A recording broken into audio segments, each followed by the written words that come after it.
best thing that ever happened in my life, and also for putting together the first ever in electoral history Protect Animals line, because animals are viewed as property in New York State, and we're going to turn that around. A lot of people would never vote for me on the Republican line because they do share a love for animals, and especially coming to them when animals are in distress. We'll be voting on the first ever Protect Animals line, which calls for no-kill shelters, and obviously putting animal abusers in jail. So I really want to thank my wife and the volunteers who went out. As you know, it's not easy to get signatures and qualify. There were people who wanted to challenge the line, but the signatures were airtight.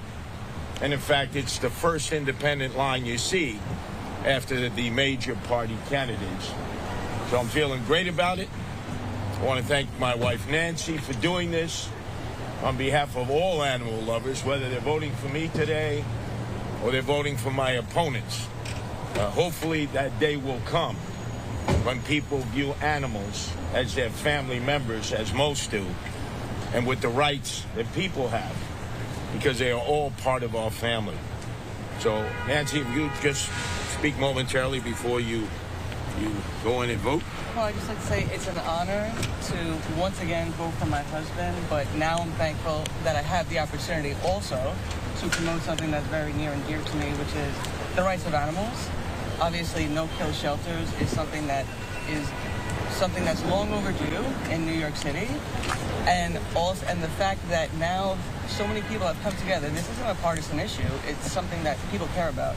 So I'm very hopeful that people will vote on that line, and also thankful that we've gotten as much attention, because I hope the momentum continues going forward. Animals deserve all of our love and protection and care. So this is a great day for me. And we were reading from our Proverbs this morning. This is a great book. It's about a cat lover's heart, and it gives us inspiration, since my wife, like so many others, rescues cats who would normally be euthanized or in distress in the streets, like dog lovers who do likewise, and other animal lovers. They get no attention, they get no recognition, they get made fun of. Let's be very clear. In this race, some of the most powerful people in the world who sided against me have made fun of the work that my wife Nancy and I and other animal lovers do. They don't understand to the extent of how animals bring people together of divergent views. We know that, we experience it, can bring together somebody who voted for Trump or Harris or is independent and autonomous. So that's part of our mission today. And I'm hoping people out there who would say, I'll never vote for a Republican, never, I can't. I would be violating the wishes of my parents and grandparents who are staunch Democrats, the same family I came from, that they would agree to vote for me on this line so we can treat animals like people too. Any questions before Nancy goes in and casts her vote? And what's your final message for the voter today? Excuse me, sir? What's your final message for voters? Oh, final message is, unlike my adversaries, I want to applaud all New Yorkers.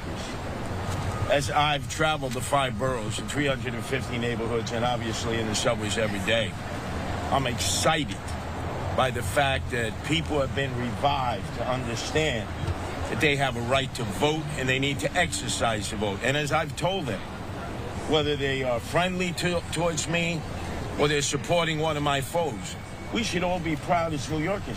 Look at the unprecedented turnout in the early voting. And I'm sure there's going to be another big round of voting today. I'm getting initial responses from folks that we have at polling sites, that people are really engaged. They're understanding the importance of elections. Most importantly, my campaign has stood in stark contrast to Andrew Cuomo, the candidate of the billionaires, the influencers, the insiders. I'll tell you straight up, this is not going to be an election determined by the powers that be. It's going to be determined by the people, even if they don't choose me. This is people power. This is not the power of the political elite, the wealthy, the rich, who think they can wine you, dine you, and pocket line you like they have Andrew Cuomo. I don't have the billionaires. Zoran certainly has his fair share of billionaires. I have the people's support, and hopefully by the time the ballots are counted tonight, when all is said and done, I'll be the next mayor of the city of New York. And you know, animals throughout the city will be partying hardy because they'll have a friend, both in Gracie Mansion and at City Hall. Any other questions? Donald Trump endorsed Cuomo yesterday. You said that basically your competitors are mainly looking to pick fights with the president, but how do you feel about Donald Trump's endorsement? No, just as I said, every person is entitled to their point of view. One person, one vote. I'm sure if the president was still voting in New York City where he grew up, he'd be voting for Cuomo. That's fine. But I don't think he understands the dynamics in the streets and in the subways. He's no longer here. He has bigger issues to deal with, quite frankly.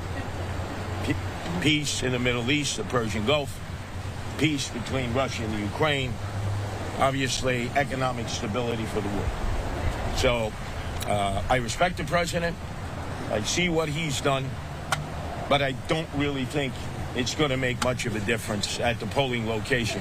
The work had to be done months ago. You had to have your get out the vote effort.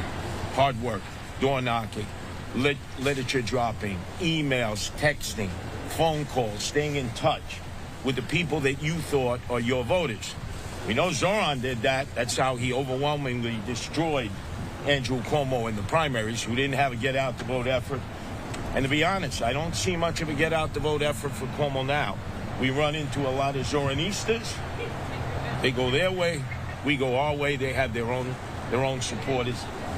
But Cuomo, for some reason, is late in getting started in a get out the vote effort. It's a very dystopian campaign of his, negative. I almost feel like after I hear Andrew Cuomo, I got to take a hot shower. I'm the happy warrior, whether you like me or you don't like me. We need to be happy. We need to come together, whatever the results of this election. But Andrew Cuomo needs to go back, hide under his rock out in the Hamptons with his billionaire friends, who have left really a stench over the city of New York. Divisive, derogatory, no hope, no future. You just don't feel good when you listen to the guy. He's reaching back in time. That day and age is over. I'm the oldest of all the candidates. I'm a baby boomer. That day and age is over. It's a new generation. It's a generational change. Millennials, Gen Zers. He doesn't understand them. He has no appeal to them. And quite frankly, I don't think he likes them. And we know they don't like him. Okay? Very good. Thank you.